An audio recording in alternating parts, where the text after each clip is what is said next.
Hey everyone and welcome back. Today we're diving into something pretty big. It's changing the game for public servants like you. It's GovTech. We're looking at this OECD report. It's called Enabling Digital Innovation in Government. And it's honestly packed with insights.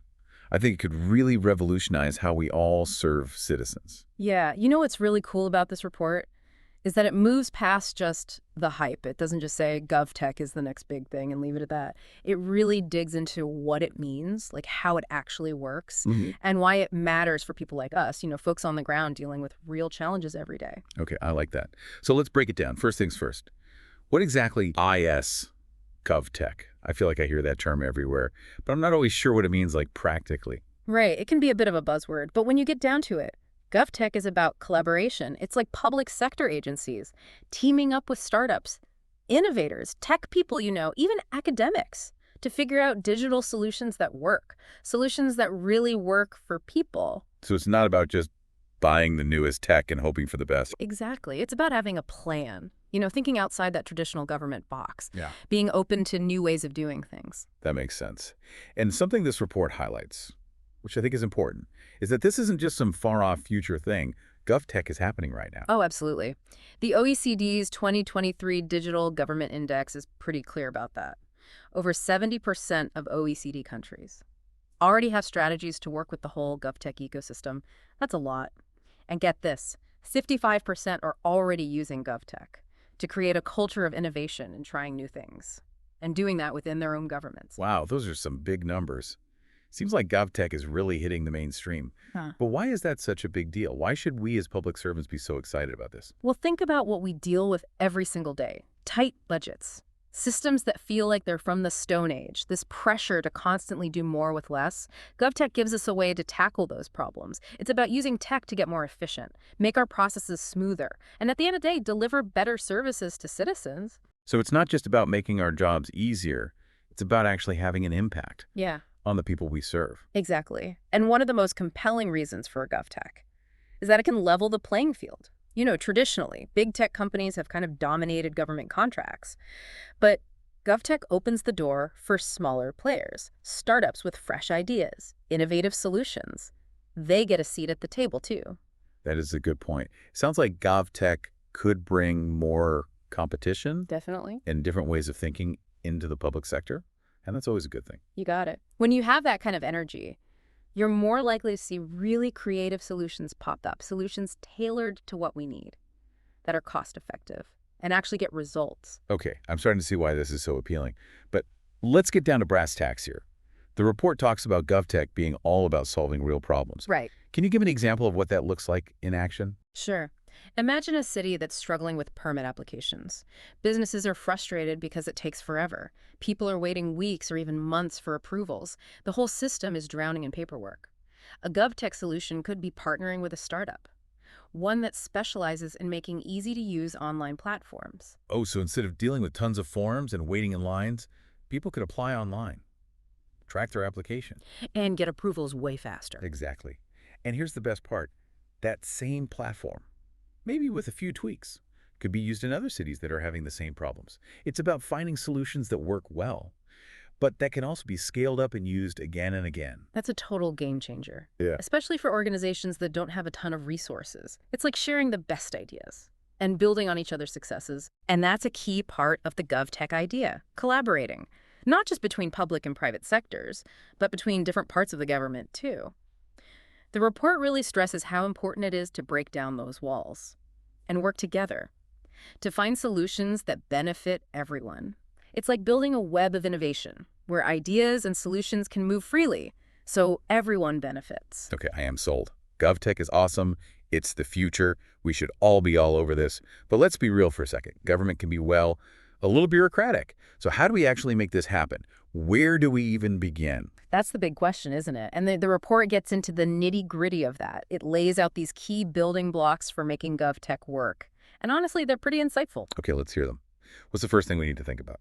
It all starts with having a solid digital infrastructure. Think of it like the foundation. We build everything else on top of that. Yeah, I get that. Yeah. But what does that look like in the real world? Does every single government office need to become like a tech company? Not really. It's more about having the right systems up and running. So, for example, strong data governance is super important. We need to make sure that all the data we collect is stored and shared the right way, securely and ethically. That's a big one, especially with all the worries about data breaches and privacy these days. For sure. And then there's interoperability. That means making sure that all our different systems can talk to each other without any hiccups. We can't have data stuck in silos. That defeats the whole purpose of GovTech. Can you give me an example of what that would look like? Sure, let's say someone is applying for social services. They shouldn't have to give the same info over and over again to different agencies with interoperable systems. That data they give to one agency could be shared seamlessly with others, and that would make the whole process much smoother. That would be a huge help for people, especially those who are dealing with lots of different government services. It sounds like this digital infrastructure is pretty fundamental. It really is. And it might mean using shared cloud services. This can be a more budget-friendly way for agencies to use the latest tech and all that computing power without having to spend a fortune on their own infrastructure. So it's about being smart with our resources. I like that. Yeah. Okay, so we've got the tech side covered. What else do we need to make GovTech work? Culture. And this is where things get really interesting. Maybe a bit tricky. How so? Well, government culture, just by its nature, tends to be a little risk-averse. There are rules, regulations, established ways of doing things. But for GovTech to really take off, we need a culture that's all about collaboration and experimentation. We need to be willing to try new things, embrace agile ways of working, and be okay if we fail sometimes. Wait, did you just say failure? I don't think I've ever heard that word in a government meeting. I know, right? But it's important. We need to create a space where people feel safe taking risks, testing out new ideas, and learning from their mistakes. That's how innovation happens. I get that. Yeah. But how do we change that mindset? It's not like we can just snap our fingers and become a bunch of risk-taking techies. It takes time.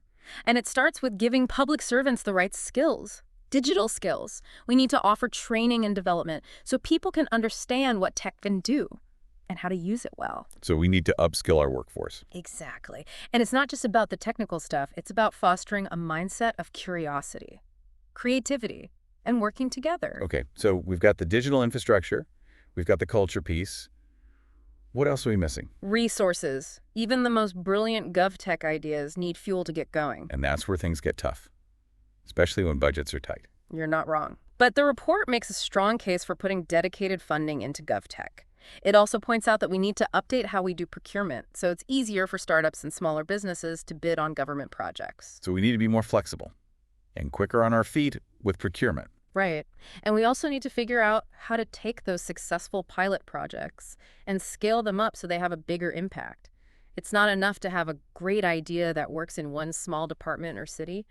We need to find ways to replicate and spread those successes. And that's where that vibrant GovTech ecosystem we talked about comes in. Yes. Remember, all those startups and innovators, they are key. The report suggests supporting them through programs like accelerators, helping them get funding, and connecting them with government opportunities where their solutions can really make a difference. It's about creating a win-win situation. We get access to cutting-edge stuff, and those startups get to grow and make a real impact. Exactly. And by building up this GovTech ecosystem, we're creating a pipeline of innovation that can constantly feed into the public sector. Okay, we've covered a lot here. Digital infrastructure, culture, resources, and the importance of working together. But how do we know when GovTech is the right approach for a specific problem? Is it the answer to every challenge? That's a great question, and the report actually has a handy decision tree to help with that. A decision tree. I love a good visual. Basically, it comes down to a few questions. First, is the problem you're dealing with well-defined? If not, you might need to spend some time clarifying things before you even start thinking about solutions. Makes sense. What's next? Then ask yourself, are the potential solutions also well-defined?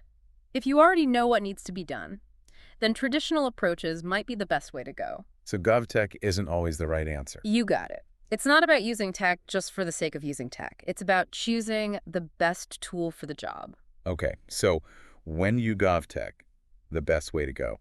When you have a problem that's clear, maybe it's even happening in multiple places, but you're not sure what the best solution is, that's when GovTech can really shine. It's about exploring new territory and coming up with solutions that might not have been possible with traditional approaches. So it's about embracing those situations where we need to get creative and try something different. Exactly. And GovTech gives us a way to do that by working with those innovators and startups. We can use their knowledge, their flexibility, and their willingness to experiment. It's like having a team of experts, helping us navigate through all the complexities of this digital world. I like that analogy, and it brings up another important point. GovTech isn't about making a sudden change and becoming a tech powerhouse overnight.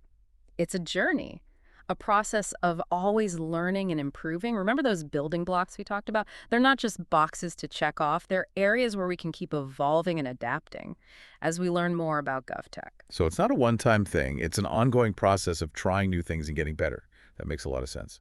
But all this talk about learning and adapting, it makes me wonder, are there resources out there or communities that can help us along the way? I mean, no one wants to have to start from scratch every time, right? That's where the beauty of the global GovTech community comes in. The report really emphasizes this. We need to learn from each other, share what's working, and even work together on projects. Think of it like a giant support group for GovTech enthusiasts. That sounds amazing. I can already picture all the brainstorming and aha moments. Exactly. And it's not just about celebrating the wins, it's about being upfront about the challenges too, the things that didn't work, and what we learned from them. That kind of honesty is so important for all of us to grow. It's like having a network of people who get it, who understand the unique problems we have in the public sector, and who can offer guidance and support. Exactly. And something that really stood out to me in the report is the importance of leadership. Having people at the top who are champions for GovTech is crucial. It's like having someone up there waving the GovTech flag, saying, this is important, let's do this. It can make a huge difference in getting everyone on board, securing resources, and actually making change happen. Absolutely. Because sometimes those new ideas, they can get stuck in all the red tape. Having a strong leader who gets GovTech and is willing to fight for it can change everything. It's like having a sponsor who can clear the way and make space for innovation to happen. Right. And it's not just about top-down leadership either. It's about creating a culture of innovation at every level of government. Yeah. It's about giving people the power to think creatively, to question the way things are done, and to come up with solutions that really serve the needs of our citizens. That's what it's all about in the end, making a difference in people's lives. It's easy to get caught up in all the tech stuff and processes, but GovTech is really a tool to make people's experience with government better. I agree 100%. Imagine a world where getting a permit is as easy as ordering takeout, or accessing essential services is just a few clicks away, no matter where you are, or how comfortable you are with technology. That's the kind of future GovTech can help us build. A future where government is more efficient, more effective, and really focused on people. And that's something worth working for. It means changing how we think, moving away from those old ways of working in silos, and embracing collaboration, experimentation, and a real commitment to serving citizens in new and innovative ways. It's about using the power of technology to solve real problems and create a government that's more responsive, more inclusive, and truly focused on the needs of the people it serves. And that's what makes this whole GovTech thing so exciting. It's not just about tech, it's about people. Okay, before we wrap up this deep dive into GovTech, I want to leave everyone with a challenge. It's time for some introspection. Think about your own organization, your team, your role in the public sector. What's one challenge you face that GovTech could help solve? It could be anything. Making internal processes smoother, improving how you deliver services, finding new ways to connect with citizens. The possibilities are endless. And here's the real question. How can you be a champion for innovation in your own little corner of the world? How can you be a voice for GovTech? It doesn't have to be anything huge or complicated. Maybe you share an interesting article with your colleagues, or suggest a new way to approach a problem, or even just talk about how excited you are about the potential of GovTech and how it can make a real difference. Remember, change starts with each of us. And by embracing the GovTech way of thinking, by being curious, by being willing to try new things and learn, and by working together, we can create a more effective and citizen-centered government for everyone. And if you want to dive deeper into GovTech and get all those juicy details and examples, be sure to check out the full OECD report. It's called Enabling Digital Innovation in Government, the OECD GovTech Policy Framework. It's a fantastic resource, and you can find it all online. Think of this deep dive as a little taste of what's out there, and the OECD report as the main course. It's a feast of insights and practical guidance for anyone who's serious about using GovTech to make a real difference. I like that. So to all our listeners out there, go forth, be bold, be curious, and be the GovTech champion your organization needs.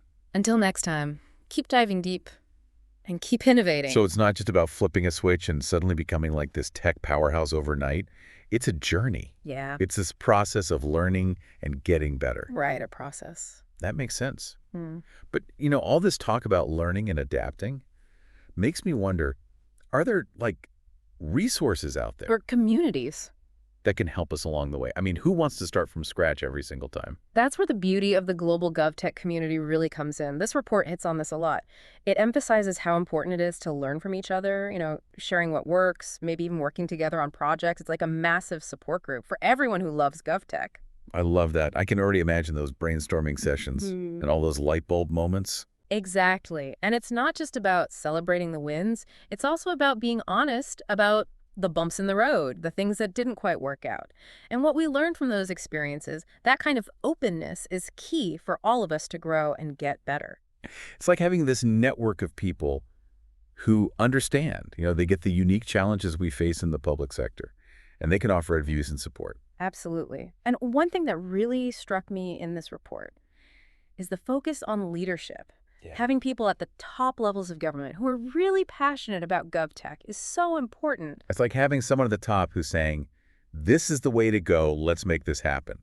And that can make a huge difference Oh, yeah. in getting everyone on board, Yeah. getting the resources we need, and actually driving real change. You're right, because sometimes those great new ideas get bogged down in all the bureaucracy. But when you have a strong leader, someone who understands the power of GovTech and is willing to advocate for it, it can totally change the game. It's like having a sponsor who can clear the way and create a space where innovation can thrive. Exactly. And it's not just about leadership from the top down either. It's about fostering that innovative spirit at every level of government, giving individuals the power to think outside the box, challenge the status quo, and come up with solutions that truly meet the needs of our citizens. And at the end of the day, that's what it's all about, right? It's about making a positive impact on people's lives.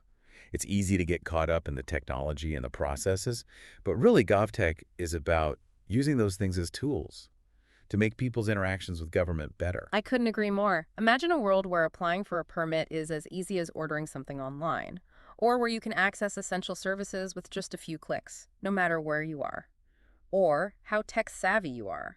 That's the kind of future GovTech can help us create. It's a future where government is more efficient, Mm-hmm. more effective, and really puts people at the center. And that's a future worth fighting for. It means we have to change how we think. We have to move away from those old ways of working in silos and embrace working together, experimenting, and making a genuine commitment to serving our citizens in new and innovative ways. It's about taking the power of technology and using it to solve real-world problems, to create a government that's more responsive, more inclusive, and truly focused on the needs of the people it serves. And that's what makes this whole GovTech movement so exciting. It's not just about the technology itself, it's about the people. Okay, before we wrap up this deep dive into the world of GovTech, I want to leave our listeners with a little challenge.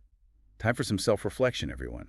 Think about your own organization, your team, your specific role. What's the challenge you face that GovTech could help you tackle? It could be anything. Streamlining your internal processes, improving how you deliver services, finding new ways to engage with citizens. The possibilities are endless. And here's the real question. How can you be a champion for innovation right where you are? How can you be a voice for GovTech? It doesn't have to be some big grand gesture. Maybe you share an interesting article with your coworkers, or suggest a new way to approach a problem, or even just talk about how excited you are about the potential of GovTech and how it can actually make a difference. Remember, change starts with each one of us. And by embracing that GovTech mindset, by being curious, by being willing to experiment and learn, and by working together, we can create a government that's more effective, more citizen-centric for everyone.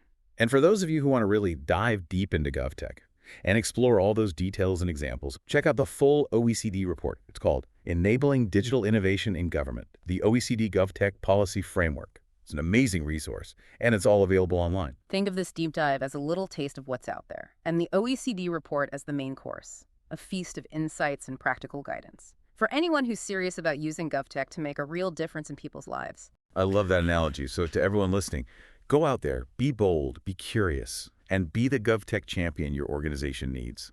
Until next time, keep exploring. And keep innovating. It's a feast of insights and guidance for anyone who wants to use GovTech to make a real difference for people. I love that analogy. So to all our listeners out there, go out there and be bold, be curious, and be the GovTech champion your organization needs. Until next time, keep exploring and keep innovating.